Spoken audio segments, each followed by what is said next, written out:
Assalamualaikum warahmatullahi wabarakatuh. Alhamdulillah. Alhamdulillah wassalatu wassalamu ala sayyidina Rasulillah sayyidina Muhammadin wa ala alihi wa sahbihi wa mawalah. Subhanaka la ilma lana illa ma 'allamtana innaka antal alimul hakim.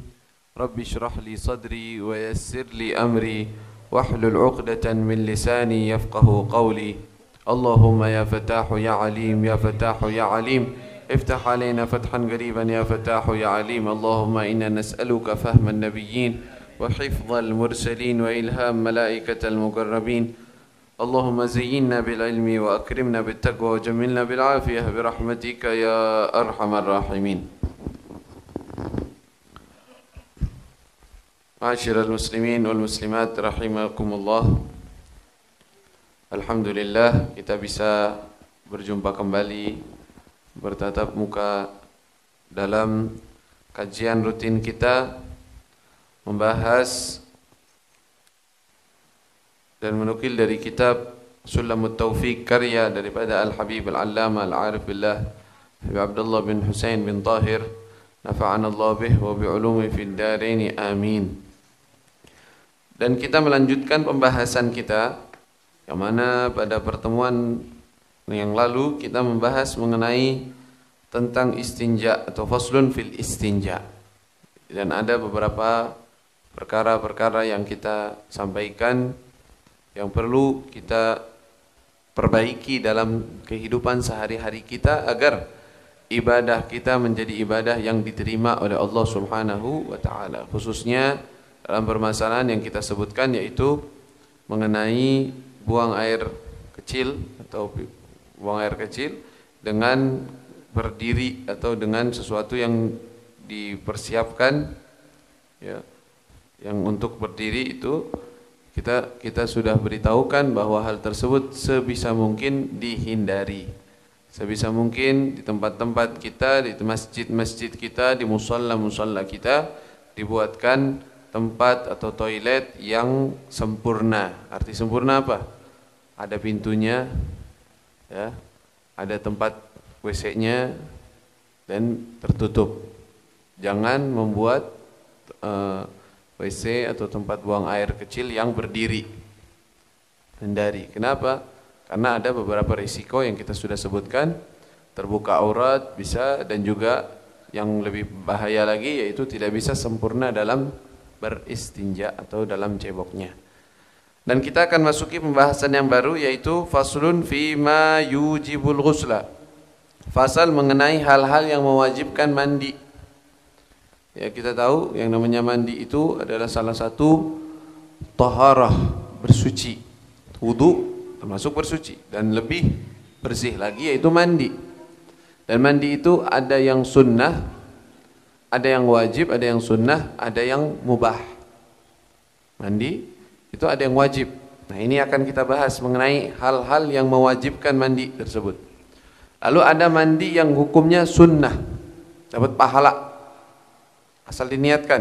Mandi dengan syarat-syaratnya ya dapat pahala. Ada yang hukumnya mandi mubah. Mubah artinya boleh-boleh saja. Ya. Mandi yang boleh-boleh saja ya seperti mandi kita yang setiap hari. Pagi, sore kita mandi itu hukumnya apa? Mubah, boleh aja. Ya. Kalau diniatkan dengan niat yang baik dapat pahala karena niatnya, bukan karena hakikat atau asal daripada mandinya. Tapi mandi ada yang sunnah seperti apa? Seperti mandi untuk hadir sholat Jumat. Ya, itu sunnah, dapat pahala. Mandi untuk hari raya. Mandi untuk sholat khusuf atau gerhana. Ada beberapa mandi nanti kita akan sebutkan. Sekarang hal-hal yang mewajibkan mandi. Ya. Ada beberapa hal fima yujibul ghusl. Makanya beliau mengatakan wa min syurutis salati at-taharatu minal hadatsil akbar wa huwal ghuslu. Dan termasuk syaratnya salat agar sah seseorang salat adalah dia suci dari hadas yang besar. Karena kita tahu hadas itu ada dua, ada hadas besar dan ada hadas kecil. Hadas besar yang mewajibkan mandi, hadas kecil yang mewajibkan wudu. Wa huwal ghusl, hadas besar itu adalah mewajibkan mandi. Walladzi yujibuhu khamsatu asya. Dan yang mewajibkan, menjadikan seseorang wajib mandi itu ada 5 perkara. Yang pertama adalah khurujul mani, keluarnya air mani ya, atau sperma itu dengan cara apapun, cara yang mubah atau cara yang haram atau cara yang halal. Ada yang cara yang haram ya, ada ya, dengan dikeluarkannya tanpa dengan menggunakan tangan sendiri atau yang lainnya, atau yang halal ya, berhubungan badan dengan lawan jenisnya, dengan istrinya, atau dikarenakan mimpi keluar mani, itu mubah. Gimana ya, sesuatu yang mubah, semuanya mewajibkan seseorang mandi ya, seseorang wajib mandi dengan khurujul mani.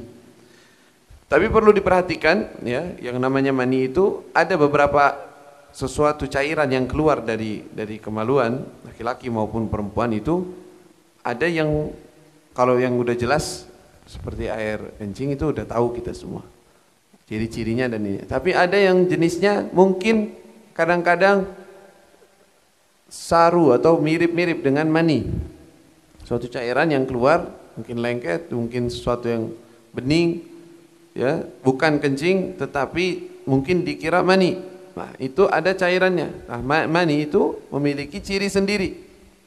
Ya, ciri utamanya adalah keluar diakibatkan syahwat. Syahwat yang sudah sempurna, artinya selesai syahwatnya sampai keluar. Nah, itu, dan keluarnya itu dengan dorongan. Nah, itu tanda bahwa itu adalah mani. Tapi kalau cuma sekedar adanya syahwat atau permulaan syahwat, lalu dia keluar suatu cairan, maka itu disebut madhi. Ya, itu cairan yang keluar diakibatkan syahwat, adanya syahwat dari seseorang, tapi tidak sampai keluar mani, adanya cairan sesuatu yang keluar, ya, maka itu cairan tersebut namanya madhi. Cairan tersebut tidak mewajibkan mandi, karena bukan mani. Ya, kalau madhi itu hukumnya sama seperti air kencing, air seni, artinya najis. Kalau tertempel dengan pakaian kita ya harus dicuci pakaiannya. Ya, kalau ada pada kemaluan kita ya harus istinja berarti. Ya. Begitu juga ada cairan yang mirip seperti itu namanya wadi. Wadi ini cairan ada agak kental juga, tapi keluarnya diakibatkan biasanya gara-gara mengangkat sesuatu yang berat misalnya. Mengangkat sesuatu yang berat atau kecapean, keluar sesuatu. Atau setelah buang air kecil. Setelah buang air kecil ada sesuatu yang keluar, dia itu lengket dan agak kental seperti itu wadi namanya. Tapi hukumnya sama seperti madhi, itu najis aja, tidak mewajibkan mandi. Jadi yang hanya mewajibkan mandi adalah khurujul mani, keluarnya mani ya, dengan tanda-tanda yang tadi kita sebutkan. Nanti ada permasalahan yang kadang-kadang membuat seseorang bingung, yaitu kalau dia itu bangun tidur ternyata basah, dan dia nggak tahu nih, dia nggak ngerasa mimpi apa-apa. Kalau dia kerasa mimpi berhubungan atau apa, atau keluar mani berasa, itu udah jelas. Tapi ini nggak, bangun tidur basah, nggak tahu nih, ini diakibatkan mani atau karena kecapean, wadi. Dia nggak bisa bedakan. Kalau benar-benar nggak bisa membedakannya, maka hukumnya boleh pilih.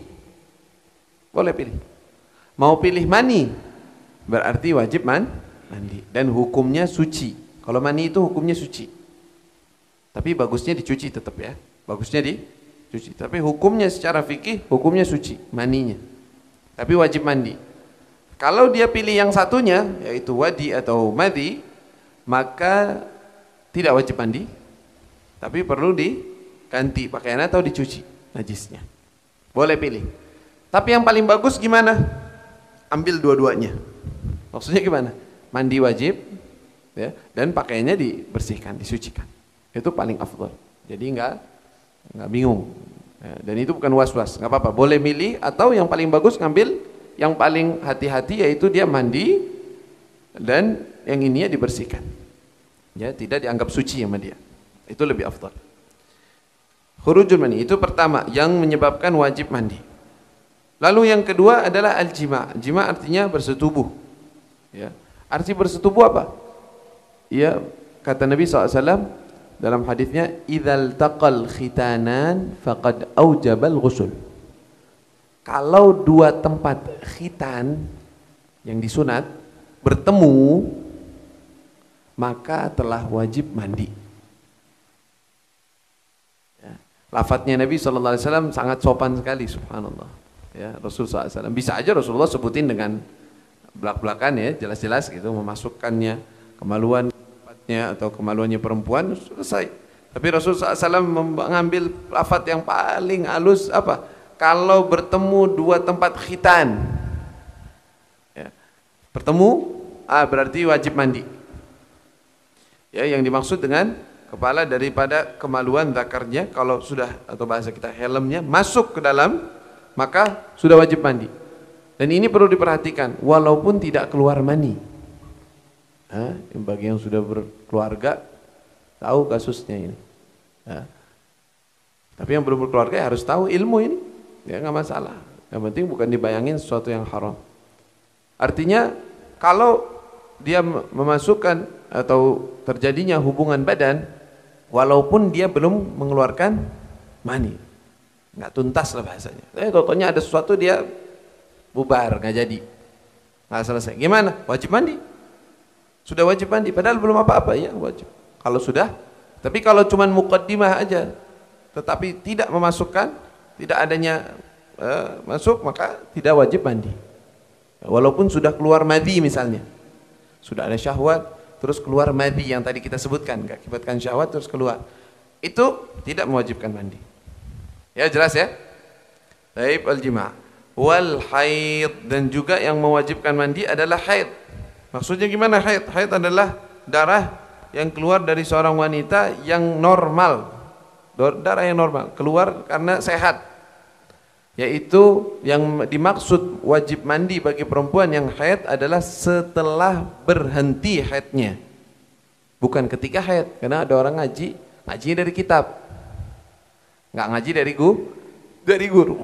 Dia baca kitab yang mewajibkan mandi adalah haid. Berarti kalau lagi haid mandi terus. Padahal salah. Malah nggak boleh mandi wajib dia. Waktu dia ada haid, waktu ada darah, nggak boleh mandi wajib. Mandinya apa? Mandi bersih-bersih aja, mubah.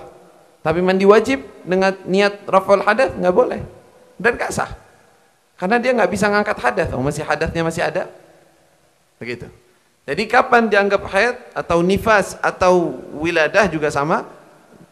Kalau nifas itu adalah darah yang keluar setelah rahim kosong dari bayi atau dari janin, nggak harus bayi. Ya kadang-kadang keguguran misalnya, seorang yang umurnya 4 bulan atau 2 bulan, 3 bulan keluar janinnya, ya kan? Lalu kemudian keluar darah. Itu darah apa? Darah nifas. Darah nifas. Ya, ada nifasnya. Tergantung berapa harinya nantinya. Ya, bisa, karena nifas itu hukumnya panjang, lebih panjang dibandingkan haid. Kalau haid itu maksimalnya nggak bisa lebih 15 hari. Kalau udah lebih berarti ini bukan haid. Perlu diketahui dulu, nih, apa nih? Kenapa lebih dari 15 hari? Mana yang haid, mana yang bukan? Dilihat warna-warnanya. Wah, ada ininya, ada ilmunya sendiri. Namanya istihadah, sesuatu darah yang keluar tapi bukan haid dihukumi. Karena keluar dari batas biasanya atau batas maksimalnya. Tadi kita sebutkan haid dan nifas. Artinya haid dan nifas ketika darah tersebut sudah berhenti. Ya bagi kaum laki-laki sih ya, nggak tahu apa urusannya berhenti kayak apa gitu, nggak tahu. Walhasil perempuan tahu kalau sudah keluar atau melihat tanda putih, ya tanda putih ketika dia meletakkan di tempatnya, lalu dia lihat itu putih garisnya, berarti sudah suci. Di saat itu dia wajib mandi. Nah, tapi kalau belum melihat garis putih atau masih coklat atau masih berwarna kemerahan, maka masih haid, belum selesai haidnya. Begitu. Allahumma shalli ala sayyidina Muhammad. Wan nifas wal wiladah, begitu juga melahirkan. Artinya gimana? Jadi kalau seandainya ada orang melahirkan saja tanpa ada nifas, bisa? Ya bisa aja. Bisa, walaupun jarang terjadi. Orang lahiran nggak keluar darah nifas. Bukannya ketika lahiran nggak keluar darah, bukan. Kalau darah yang keluar sambil lahiran itu namanya damut talq. Darah lahiran itu bukan nifas. Tapi setelah lahiran bersih sudah nggak ada darah keluar. Dilihat, diperiksa nggak ada apa-apa. Gimana ini? Wajib salat. Karena dia nggak nifas, nggak keluar darah. Bisa aja terjadi itu, walaupun jarang. Kebanyakan normalnya, kebanyakan itu keluar darah nifasnya. Terus begini, ini 5 perkara yang mewajibkan mandi. Perlu diketahui juga, kalau seandainya perkara-perkara ini tergabung dalam satu waktu, misalnya dia khurujul mani, dia memasukkan kayak tadi jima, berhubungan dan keluar mani, kan 2 penyebabnya. Ya, dia mandinya berapa kali? Mandinya tetap 1.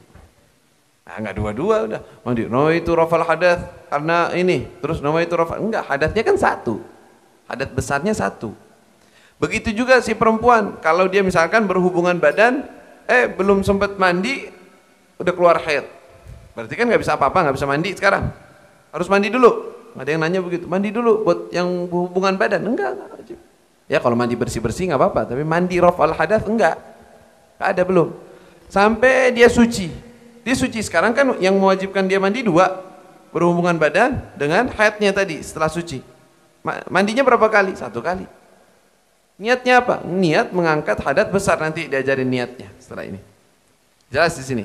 Berarti semua penyebab daripada wajib mandi, wajibnya sekali mandi aja, walaupun tergabung atau ada berkali-kali, berapa banyak gitu ya, yang mewajibkan mandi tersebut. Lalu disebutkan wa furudul ghusli itsnan. Nah, caranya mandi apa? Yang wajib dalam mandi itu apa? 2 perkara aja, gampang. Yang pertama, niyatu raf'il hadatsil akbar wa nahwiha. Yang pertama niat. Wajib niat. Kapan dia niat? Ketika awal atau pertama kali membasuh badan, siap mana aja, mau kaki, mau perut, mau kepala, pokoknya kalau dia basuh terus niat, udah cukup. Itu niatnya di situ tempatnya, tinggal diseluruhkan. Yang penting di awal, jangan di akhir. Maksudnya di mana? Udah mandi, buka shower, udah mandi, biar selesai. Oh ya belum niat, niatin kepalanya doang. Habis itu udah, nggak bisa. Jadi yang dihitung mandi setelah niat, itulah gampangnya. Kapan dihitung mulai mandi? Resmi secara syariat setelah dia niat. Kalau dia niatnya waktu kepala, ya udah kepala sudah diangkat hadatnya, yang lain belum, tinggal siram yang lain. Begitu. Terus niatnya apa? Niatnya kalau mau pakai bahasa Arab atau bahasa Indonesia atau niat, yang penting tujuan. Tujuannya apa? Niat mengangkat hadas besar. Boleh, ya. Saya niat mandi mengangkat hadat besar, atau niat mandi wajib. Gampang kan? Niat mandi wajib. Saya niat mandi wajib. Kelas selesai. Nggak usah pakai bahasa Arab. Nggak usah pakai bahasa Arab. Bahasa Arab ribet-ribet. Mikir dulu, apa dulu? Kesian banget. Enggak, niat mah tujuan. Niat, oh ini mau mandi wajib. Kelas cukup. Tujuannya dalam membasuh mandi wajib atau mengangkat hadat besar. Sudah cukup. Ya, kalau mau pakai bahasa Arabnya, nawaitu raf'al hadatsil akbar, saya berniat mengangkat hadat besar, atau nawaitu al-ghuslul wajib, mandi wajib, itu aja. Ya, jadi gampang. Lalu kemudian ini syarat pertama ya, niat, dan niatnya mudah. Kapan niatnya? Pada awal atau pertama kali dia membasuh. Jadi kalau seandainya dia udah mandi selesai, udah kelar mandi, pas keluar dari kamar mandi, inget, oh iya tadi kan saya lagi ada hadat besar ya. Nah lo, tadi mandi berarti nggak niat, karena nggak inget. Otomatis nggak bakalan niat kan, nggak inget. Gimana? Cukup. Nah, walaupun udah bersih banget tuh, dari ujung ke ujung udah dipoles semuanya, tetap mandi lagi. Ya, ulang mandinya, walaupun nggak harus pakai sabun. Ya. Syarat keduanya nih. Syarat kedua dalam mandi adalah membasuh seluruh anggota tubuh, ta'mimu jami'il badan basyaran wa sya'ran wa in kathufa bil ma. Ya, dia menyeluruhkan guyuran air kepada seluruh tubuh, mau dia itu kulitnya atau rambutnya atau bulu-bulunya, semuanya. Yang zahir tentunya, kalau yang batin nggak ada ya. Mulut atau hidung juga nggak wajib ya. Mulutnya, dalam mulut, tapi kalau luarnya, bibirnya wajib dibasuh. Rambutnya wajib kena, rambut-rambut bulu-bulu yang ada di badan wajib kena, jenggotnya yang lebat wajib kena semuanya. Rambut perempuan yang diikat, ya ada ikatannya, ada kepangannya, semua harus masuk ke dalamnya. Kalau seandainya kepangan tersebut dia tahu nih air gak bakalan masuk ke dalam rambutnya, ikatannya atau kepangannya, wajib dibuka. Tapi kalau enggak, air bakal masuk, air digini-giniin aja, ya bakal masuk, ya udah cukup, nggak perlu buka kepangannya, nggak apa-apa. Kalau nggak mau, ya, dibuka. Atau orang yang kepangannya itu banyak, ya, kayak orang negro gitu atau gimbal gitu, ya repot buka satu-satu. Mandi aja udah, mandi, siramin semuanya dengan dipegangin atau ditepuk biar masuk airnya meresap ke situ, udah cukup. Nah, nggak harus dibuka, nggak. Yang penting airnya masuk ke situ, begitu. Ya, wa in kathufa, walaupun badannya itu atau rambutnya atau bulunya itu lebat.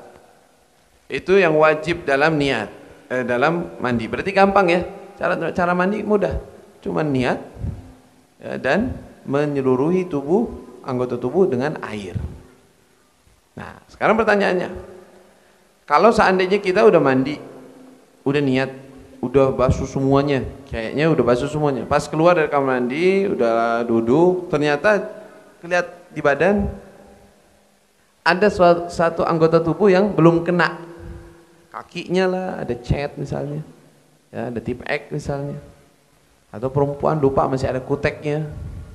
Kutek itu menghalangi air ya, suatu yang cat yang ada di kuku. Gimana hukumnya? Nggak perlu mandi ulang. Terus gimana? Tinggal dibasuh bagian yang belum kena air saja. Gampang kan? Jadi nggak perlu ngulang mandi, nggak? Oh ya Allah, ada badannya anak nggak kena. Wow, mandi lagi dari awal sampai. Nggak harus. Udah, yang lain udah keangkat hadatnya, udah. Tinggal itu tuh. Tinggal ente bersihin, ente ambil air, disiram dengan niatan atau tujuannya memang mau mengangkat hadat besar, menyelesaikannya. Udah cukup. Dari kaki atau di kuku yang belum kena air. Jelas ya? Nah, di sini untuk pelengkap dalam mandi itu juga ada adab-adabnya. Ada sopan santunnya, ada sunnah-sunnahnya, tata caranya. Nabi SAW pun ada hadis-hadisnya caranya Rasulullah SAW mandi. Ya. Maka para ulama menyusun sunnah-sunnah tersebut. Salah satunya, ya, ketika seorang mandi itu disunnahkan menggunakan siwak, sikat gigi lah bahasa kita, sikat gigi dulu. Apa niatin sikat gigi, niatin siwak sekalian, boleh, dapat pahala sunnah siwak. Ya. Bukan harus pakai kayu siwak, ya. Tapi lebih afdalnya pakai kayu siwak. Terus membaca basmalah kalau seandainya tempatnya bukan tempat yang ada najisnya. Kalau sekarang kan kebanyakan dicampur ya. Tapi kalau seandainya terpisah, tempat mandi terpisah dengan tempat buang air kecil atau besarnya, maka boleh tasmiyah, boleh bismillahirrahmanirrahim, boleh aja, nggak apa-apa. Dan bagusnya kalau mandi juga kalau tertutup kemaluannya. Dalam keadaan mandi tertutup kedua kemaluannya, ya pakai celana pendek atau apa, itu lebih afdal dibandingkan tidak memakai apapun. Itu lebih afdal. Itu adabnya. Juga termasuk adabnya sebelum mandi adalah kalau pakai urutan ya. Jadi kita kalau masuk kamar mandi, kita punya hadas besar, itu bagusnya kita istinja dulu, buang air kecil atau besar dulu. Sambil setelah buang air kecil dan besar, apalagi kalau memang dia hadasnya itu dikarenakan keluar mani, lebih dianjurkan lagi untuk buang air kecil. Kenapa? Untuk mengeluarkan sisa mani yang ada. Takutnya ada yang tersisa, akhirnya junub lagi. Makanya selesaikan. Setelah itu kan dia akan cebok, membasuh bagian kubul dan dubur. Nah, di situ disunnahkan langsung niat. Niat mengangkat hadas besar ketika basuh bagian kemaluan atau bagian kubul dan dubur. Sudah basuh semuanya dengan niat mengangkat hadas besar, berarti bagian kemaluannya sudah terangkat hadasnya. Untuk apa? Jadi nanti pas mandi, nanti habis ini kan sunnah wudu, habis ini, ntar saya sebutkan. Setelah itu dia nggak perlu ngulang wudu lagi, maksudnya biar nggak batal wudunya. Dia kan udah basuh nih bagian sini, jadi jangan dipegang lagi nanti waktu mandi. Karena kalau kesentuh batal wudu kita, bukan mandi. Kalau mandi nggak batal, ya, wudunya. Setelah dia basuh ini dengan niat mengangkat hadas besar di daerah situ, kemudian dia berwudu seperti wudu biasa, seperti wudu sholat. Dengan sunnah-sunnahnya, basuh tangan, kumur-kumur, ya, istiwak dulu, habis itu basuh tangan, kumur-kumur, istinsyak, wudu, nawaitu rafal hadatsil asghar, ya, nawaitu wudu, niat wudu, wudu sama seperti biasa. Setelah itu dia mengambil air mengguyur bagian kepalanya dan wajahnya, kepala dan wajah diguyur, dan disela-selakan, tangannya ikut menyela-nyelakan daripada bagian kepalanya. Setelah disiram, bisa 3 kali siramannya, dan memperhatikan bagian telinganya. Ini kan telinganya ada belokan-belokan. Kalau cuman pure doang, kadang-kadang nggak masuk, nggak kena bagian ininya, daun telinga. Gimana caranya? Para ulama ngajarin kita biar aman, jangan diginiin. Kasihan nanti pajaknya masuk atau disiram gitu langsung telinga. Jangan. Terus gimana caranya? Ambil air di telapak tangan, lalu kita kupingnya ditempelin, airnya ditempelin. Gitu. Ambil lagi airnya ditempelin. Kan basah masuk semuanya, sudah cukup. Angkat hadas daripada kepalanya. Setelah itu membasuh bagian kanan tubuhnya. Bagian kanannya diperhatikan kanan dulu, kanan depan dan belakangnya. 3 kali. Basuh sambil gosok bagiannya, sambil menggosok sampai kaki. Bagian belakangnya juga perhatikan, ya, tangan kanannya perhatikan semuanya sampai selesai. Kalau tangan kan tadi udah kena wudu sebenarnya, wudu udah kena juga, tapi nggak apa-apa, lanjutkan. 3 kali basuh depan dan belakang kanan. Kemudian ambil gayung lagi atau pakai shower juga diarahkan ke sebelah kiri.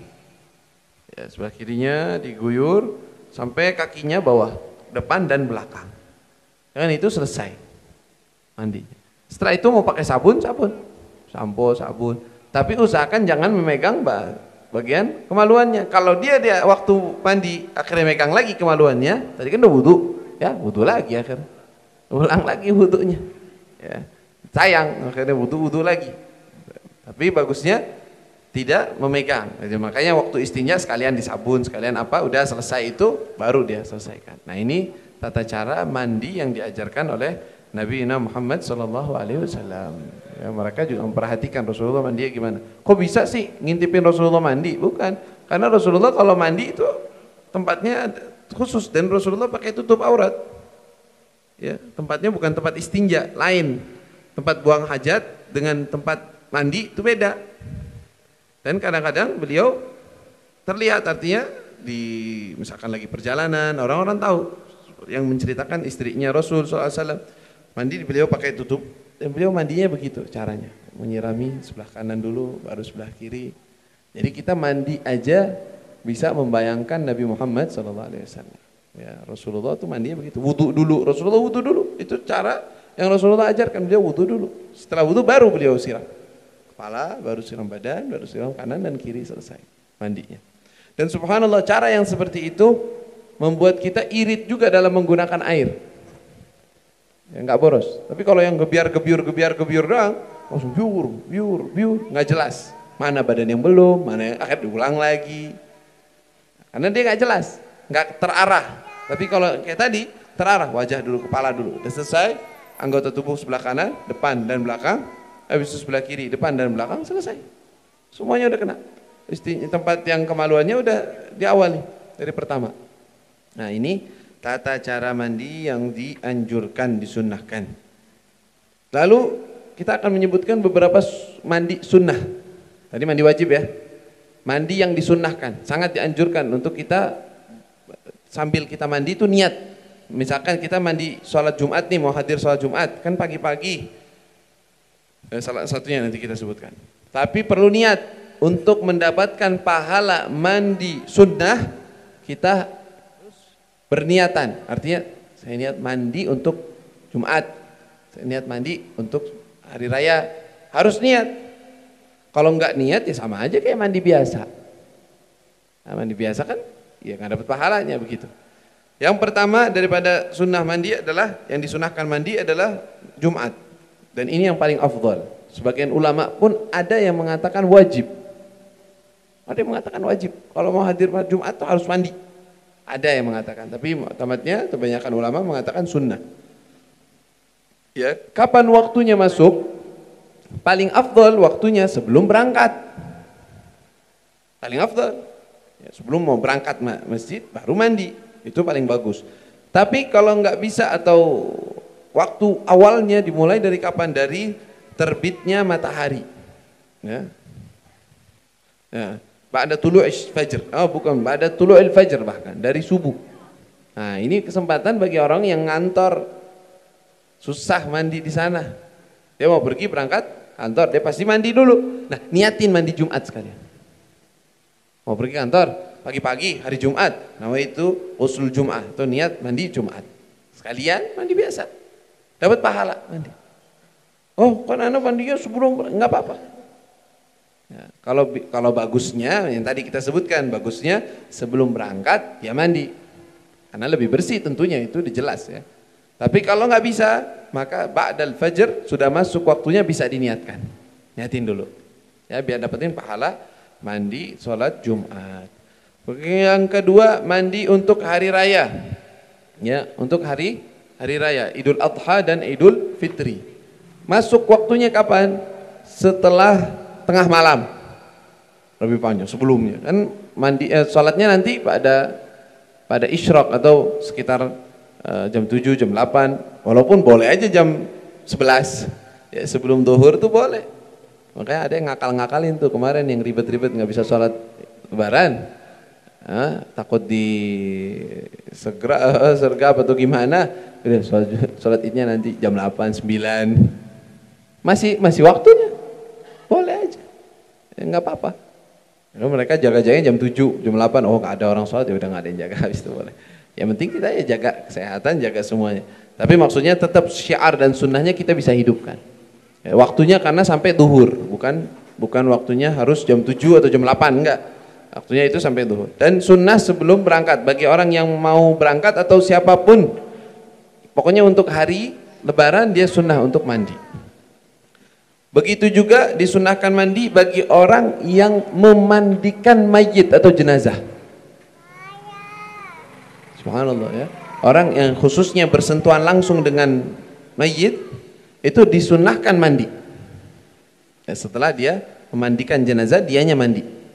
Nah, begitu. Bagusnya seperti itu. Adapun yang mengangkat jenazah katanya sunnahnya wudu. Walaupun itu sunnah. Ghuslul istisqa, begitu juga kalau mau mengadakan sholat istisqa, sholat minta hujan. Mau pergi sholat minta hujan, mandi dulu. Sunnah untuk sholat istisqa. Begitu juga sunnah untuk mandi untuk gerhana.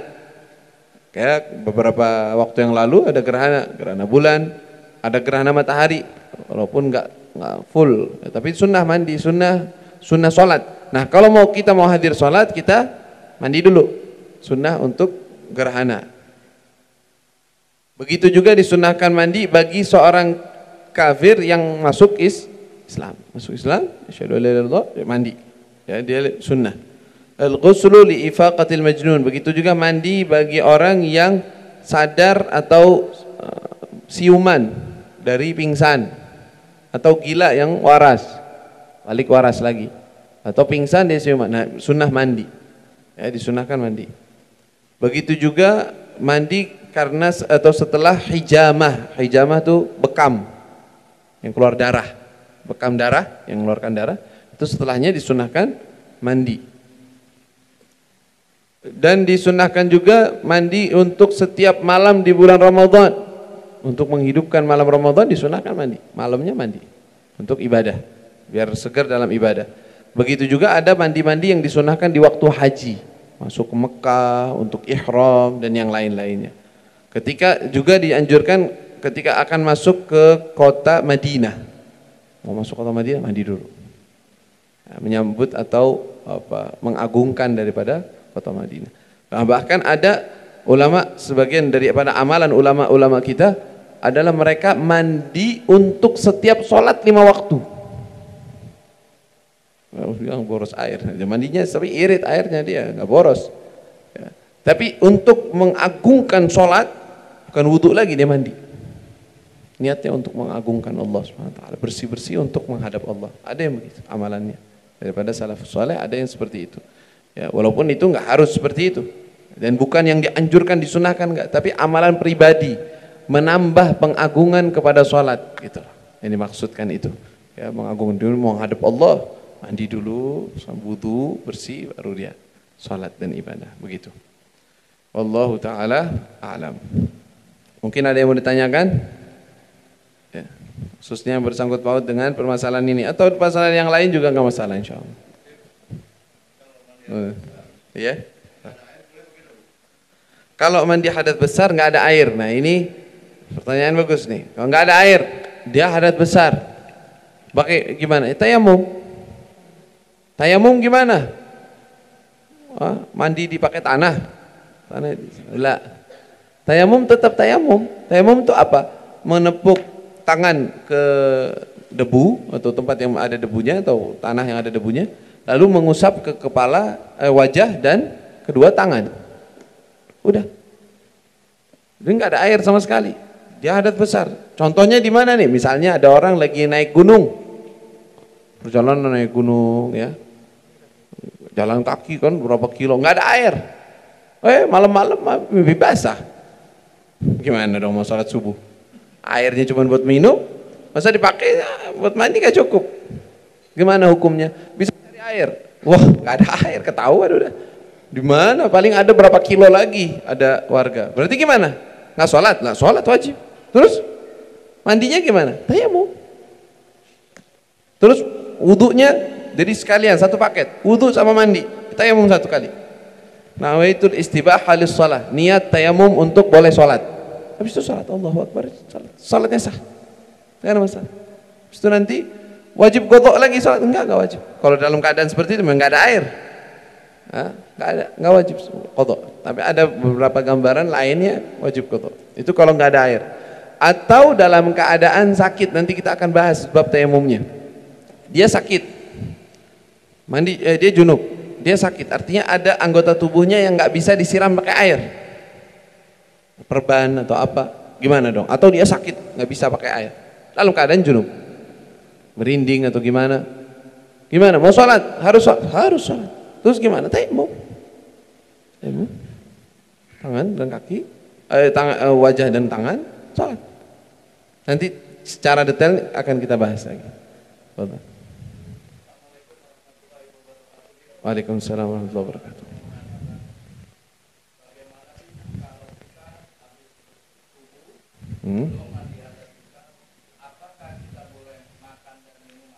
Iya, ini pertanyaan bagus.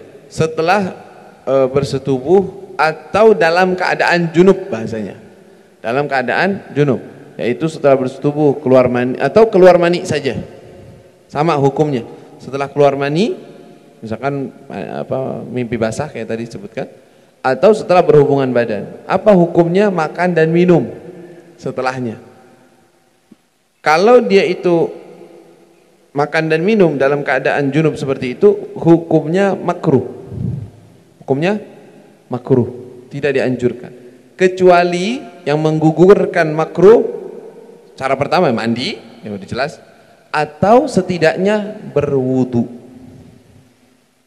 Wudu sama makan dan minum dan tidur makruh hukumnya setelah dalam keadaan junub. Tapi bagaimana bisa hilangnya makruh?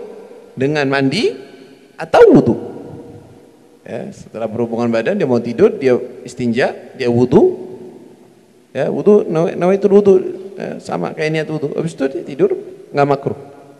Atau makan minum nggak makruh, boleh. Yang penting jangan sholat. Kalau sholat belum boleh. Ya, sholat belum boleh. Ya. Ada lagi yang bertanyakan? Ibu-ibu ada yang mau tanya? Kalau ada pertanyaan, kasih mengeras suaranya.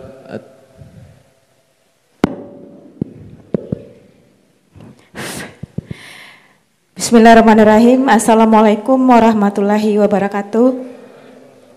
Saya mau nanya Habib masalah mandi. Bagaimana hukumnya kalau mandi kita tanpa busana gitu? Assalamualaikum warahmatullahi wabarakatuh. Iya, hukumnya boleh-boleh saja, boleh-boleh saja, ya mandi. Dan itu yang biasanya seperti. Tapi lebih bagusnya aurat yang besar, artinya kubul dan dubur ditutup, bagusnya. Tapi kalau enggak gimana? Hukumnya boleh aja. Dan ada yang mengatakan makruh, ya, bahwa kalau sendiri, karena secara umum aurat seseorang ketika dia berada dalam keadaan sendiri, nggak ada orang, sendiri ini di kamar nggak ada orang, auratnya dia apa? Kan harusnya nggak ada aurat ya, nggak ada yang harus ditutup, nggak, kata ulama harus ditutup. Apa?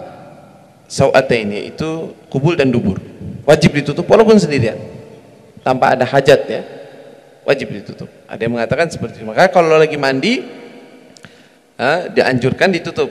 Tapi kalau tidak pun ya ada yang mengatakan makruh, dimakruhkan seperti itu. Jadi nggak apa-apa ya, tetap mandi. Adapun hukum mandinya boleh aja dan sah mandi. Yang masalah itu apakah keadaan seperti itu makruh atau tidak, itu aja. Ada yang bertanyakan lagi?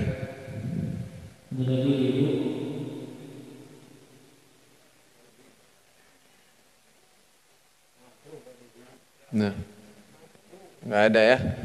Alas ya khair.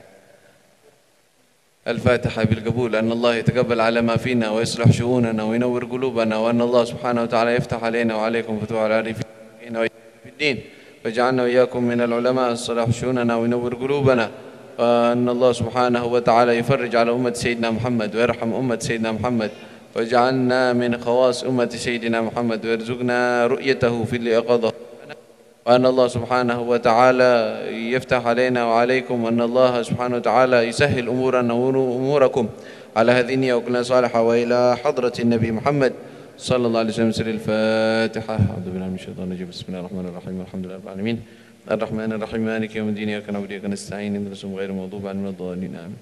Kita mau minta juga membacakan suratul Fatihah dengan niat mudah-mudahan Allah Subhanahu wa taala mudahkan dalam pembangunan pondok pesantren kami, yaitu pondok pesantren Manba'us Sa'adah yang ada di Sukabumi. Mudah-mudahan Allah mudahkan dalam urusan bangunannya dan dijaga para santri-santrinya, jadikan mereka orang-orang yang saleh, menjadikan orang-orang yang bertakwa, orang-orang yang bermanfaat bagi umat Sayyidina Muhammad ala hadhihi wa kunna salihah wa ila hadratin Nabi Muhammad sallallahu alaihi wasallam. Al-Fatihah. A'udzu billahi minasyaitonir rajim. Bismillahirrahmanirrahim. Alhamdulillahi rabbil alamin arrahmanir rahim maliki yaumiddin. Iyyaka na'budu wa iyyaka nasta'in ihdinas siratal mustaqim siratal ladzina ghairil maghdubi 'alaihim waladdallin.